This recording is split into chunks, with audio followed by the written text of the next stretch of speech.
عن أبي هريرة رضي الله تعالى عنه قال قال رسول الله صلى الله عليه وسلم صوموا لرؤيته وافطروا لرؤيته আবু হুরায়রা রাদিয়াল্লাহু তাআলা আনহু বর্ণনা করেন আল্লাহর রাসূল সাল্লাল্লাহু আলাইহি ওয়াসাল্লাম বলেন, হে আমার উম্মত, হে আমার সাহাবারা, তোমরা রমাদান শুরু করো চাঁদ দেখার মাধ্যমে, আবার রমজান শেষ করো চাঁদ দেখার মাধ্যমে।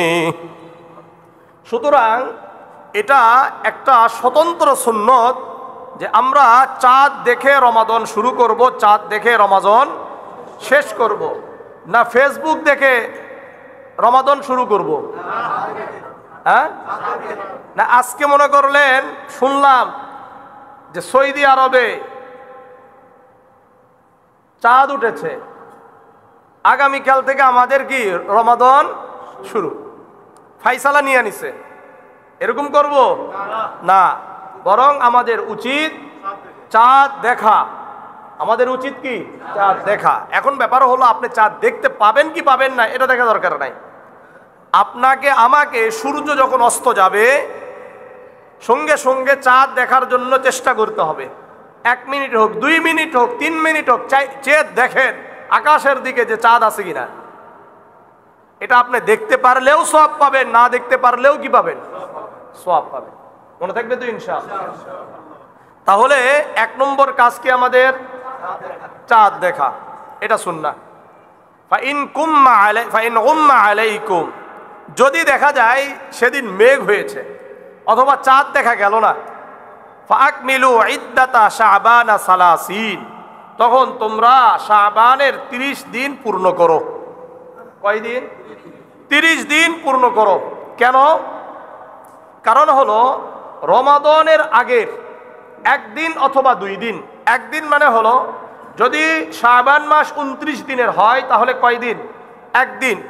আর যদি শাবান মাস 30 দিনের হয় তাহলে 2 দিন আগে থেকে কোনো রোজা রাখা যাবে না, কোনো রোজা রাখা যাবে না। এখানে একটা হাদিস আপনাদেরকে শোনাই, সহিহ বুখারীর 1914 নম্বর হাদিস।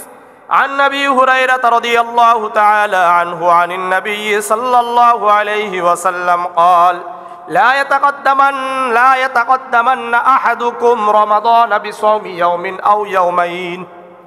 আবু হুরায়রা রাদিয়াল্লাহু তাআলা আনহু বর্ণনা করেন আল্লাহর রাসূল সাল্লাল্লাহু আলাইহি ওয়াসাল্লাম বলেন, তোমরা রমাদানের পূর্বে 1 দিন অথবা 2 দিন রোজা রাখবা না। 1 দিন মানে কি? যদি মানে আগামীকাল রোজা রাখা ঠিক না, এটা মাকরুহ, গুনাহ হবে। কি হবে? গুনাহ হবে। হ্যাঁ, কারা রাখতে পারবে? ইল্লা আইয়াকুনা রাজুলুন কানা ইয়াসুমু সাওমাহু ফালইয়াসুম যালিকাল ইয়াওমা, ওই ব্যক্তি রাখতে পারবে যে ব্যক্তি নিয়মিত সারা বছর রোজা রেখে অভ্যস্ত।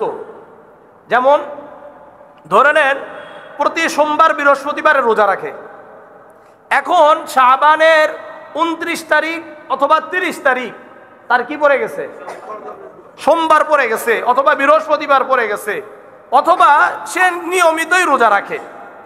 এরকম যদি কোনো ব্যক্তি হয় শুধুমাত্র তারাই রাখতে পারবে। কিন্তু আমরা যারা নাকি নিয়মিত রোজা রাখি না, নফল রোজা রাখি না, অথবা সোমবার বৃহস্পতিবারের রোজাও রাখি না, তাদের জন্য শাবান মাসের 29 এবং 30 তারিখে রোজা রাখা কি নিষেধ। মনে থাকবে, রাখলে গুনাহ হবে, সওয়াব হবে না।